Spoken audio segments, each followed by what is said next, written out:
we divide this 78 by 5 in a long division method.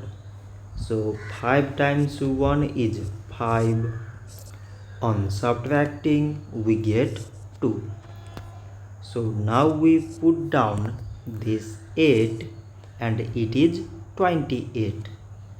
5 times 5 is 25. On subtracting we get 3. So now there is no other number to put it down. So we take here decimal so that we put 0. So it is 30 and 5 times 6 is 30. On subtracting we get 0. So 78 divided by 5 is 15.6. So this much for today and thanks for watching.